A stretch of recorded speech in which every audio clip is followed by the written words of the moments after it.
About a year ago, I made a video about the visionary South African startup from the 2000s, Optimal Energy, and their revolutionary Joule. A group of forward-thinking South Africans who were trying to usher in the electric future of mass transportation, years before even Tesla went mass market, and they were trying to bring the South African industry with them. I did my usual research, dropped the video, and I was satisfied that I had catalogued another extraordinary chapter in South African automotive history. Until I got a comment. It was congratulating me, thank you, but also let me know that this commenter had answers to a lot of the questions that I posed in that video. Now, I had done weeks of research on this topic and I felt like I'd read every single possible resource on the Joule and Optimal Energy. Who was this guy who was coming in trying to tell me about this subject matter? Well, it turns out it was Gerhard Swart, one of the 4 founding members of OE and the chief technical officer of the Joule project. Fair enough. He let me know he was releasing a book cataloging OE and the incredible journey of the Joule. So cap in hand, I leapt at the opportunity to pick his brain on the project and further the digital footprint of this incredible South African story. So let's begin at the beginning. How did this all start? When we were nearing the end of the SALT telescope project, 4 of us got together and said, we'd worked together so well. What shall we do next? This was around 2004. And Kobus Meyring basically came up with the idea initially. He said, basically, he was seeing the writing on the wall for peak oil, where the demand would outstrip the supply of oil and electric vehicles are a lot more efficient. Then we sort of started using our own savings to do research, to go to conferences and things. We applied to what was then the Innovation Fund. When they saw our proposal, they said, oh, this looks so promising, we want to share. Wow. Instead of it being a grant, it became an investment. It's important to understand the world that the Joule was being conceived in. Most of the electric vehicles in the market were niche engineering experiments that looked more like a Bajaj rather than a real car. Either they were tiny motoring startups trying to catch the attention of early adopters, or huge motoring conglomerates trying to indicate to us that they may possibly care about the environment, at least a little bit. Most of these attempts involved taking an existing petrol car and retrofitting it with batteries and an electric motor. But Optimal Energy had a different vision. What was the logic behind going full ground up as opposed to using a pre-existing vehicle that you were going to electrify? What South Africans are good at from an engineering perspective is we are a bit more generalist than most of the engineers I've encountered in other countries. Plus, we're not afraid of asking stupid questions. Battery technology was the key thing that made electric vehicles possible at the time. If you add the battery to the car, you compromise a lot on space. Do you put it under the seat? Do you fill up the boot? It changes the center of gravity of the vehicle, so the handling is completely messed up. So we felt we needed something distinctive. The second one was our vision was to create a South African industry, not just build an electric car. That was the only answer to us, is we actually do need a new car and we need to do it properly. As the heart of an electric vehicle is electrical. It's around the computing, the battery, the electric motor. It's like the difference between a landline and a cell phone.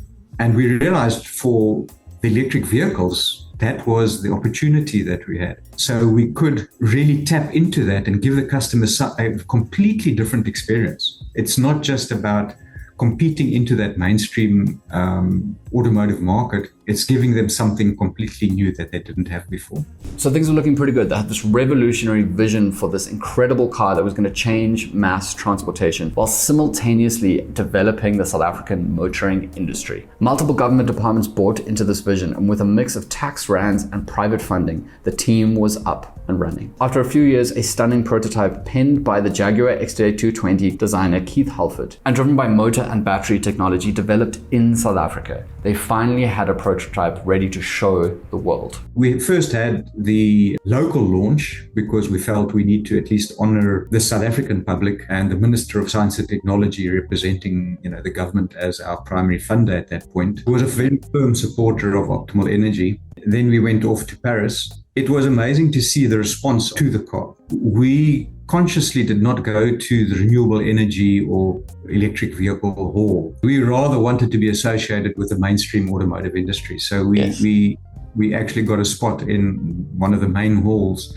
There was a stream of visitors from the other automotive companies that were very jealous, some of them. We were very well received, got sort of raving reviews in the media. Following on from this resounding, particularly media success, Optimal Energy and its funders saw even greater potential for this project, and that changed the plan quite significantly. Originally, they had a plan to produce a very low number of units, selling to early adopters and to government departments, eventually working their way up to the mass market. But this new Parisian confidence changed the plan significantly. But it's very hard to make any money at that, with small volumes. Understanding, in our engagement with the automotive industry, the magic number is 50,000 a year. Now, at that stage, I think the model of car that was selling the most in South Africa was one of the Toyotas, I forget which one. Corolla, one of them. I think it was selling 30 or 40,000 a year. So you guys were planning to just go right to the top, or hoping to go right to the top. Yeah. So to make any money and make this a business, we had to go outside the country as our market. And so we came up with a dual strategy where we needed prototypes on the road as quickly as possible. We needed feedback from the market. And that's where our so-called PEV, pilot electric vehicle prototypes, came from. But on the mainstream, which was our so-called P50K project, which was the 50,000 a year project, we then went all out to plan for that work and achieve that sort of in the shortest possible timescales. Despite a lot of cynical reporting at the time, including what I said in my video, they got seriously close to achieving this mass market goal. They had international partners sorting the weather and the safety testing. They were collaborating with the Eastern Cape government to develop a factory to produce the Joule. This once impossible dream was fast becoming a reality, until things started going off the rails. Yeah, it's a complex story. The thrust of my book is trying to explain that, because it's easy to sort of try and point fingers at people. In 2008, at the Paris Automotive Show, we had a meeting set up with a consortium of French banks that were wanting to invest in the company. That was when there was a global financial crash as well. They said, 2 weeks ago we had money, today we've got no money. So we had a strategy to, get private funding. And we appointed PricewaterhouseCoopers as a so-called transaction advisor. It's basically a deal maker that puts together these big global deals. And they've done things like, get the funding for the Gautrain. But you have to pay these guys a retainer to keep them going. And then in the end, they take a success fee, when they achieve that.